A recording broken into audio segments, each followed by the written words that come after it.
कारण तुम्ही जरी कन्वर्ट झालात तरी ओरिजिनल जो इस्लाम आहे, जो अरबस्थानातून आलेला आहे, तो तुम्हाला तुमचा मानत नाही.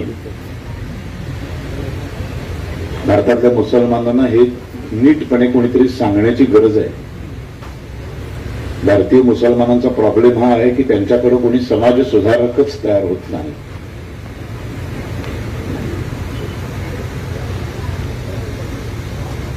चार पाच पिढ्या मागे गेला तर सगळे हिंदू आहेत. 98% भारतीय मुसलमान हे 5-6 पिढ्यांच्या पाठीमागं हिंदू होते. घाबरले, जीवाला घाबरले, तलवारी मानेवर ठेवल्याबरोबर घाबरले त्यांच्या 5 पिढ्या. बरं, घाबरणं हे काही चुकीचं नव्हे. आत्ता मी गॅरंटी देऊन सांगतो, इथे उपस्थित असलेल्या प्रत्येकाच्या मानेवर जर तलवार ठेवली आणि त्याला सांगितलं की हिंदू हो, मुसलमान हो, नाही तर आत्ता तुझी मान कापतो, तर इथले 100% हिंदू हे मुसलमान होतील. ह्याच्यात चुकीचं काही नाही.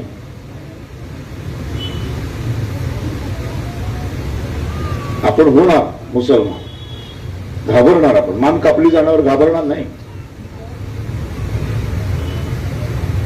म्हणूनच छत्रपती संभाजी महाराज हे छत्रपती संभाजी महाराज असतात. आपण सगळेच जण माना कापून घेतले तरी हिंदू सोडणार नाही असं झालं तर मग संभाजी महाराजांचं वेगळं महत्वच राहणार नाही काही. मग छत्रपती शिवाजी महाराजांचं वेगळं महत्वच राहणार नाही. सावरकरांचं, भगतसिंगचं वेगळं महत्व काय आहे? कारण ते या सगळ्याला घाबरले नाही. आम्ही घाबरलो, त्यांच्या 4-5 पिढ्या मागच्या सगळ्या घाबरल्या, मुसलमान झाल्या. पण आता त्यांनी हिंदू व्हायला पाहिजे. तर जे मुसलमान झाले त्यांना ते खरे ओरिजिनल मुसलमान मानतच नाही.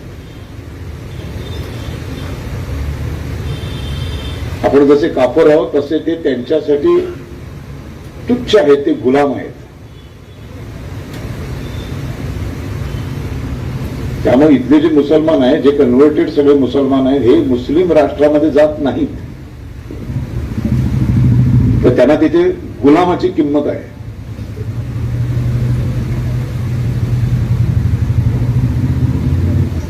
खरं तर हे सगळं राजकीय पातळीवर झालं पाहिजे. आमदार खासदारांनी सगळं तर केलं पाहिजे.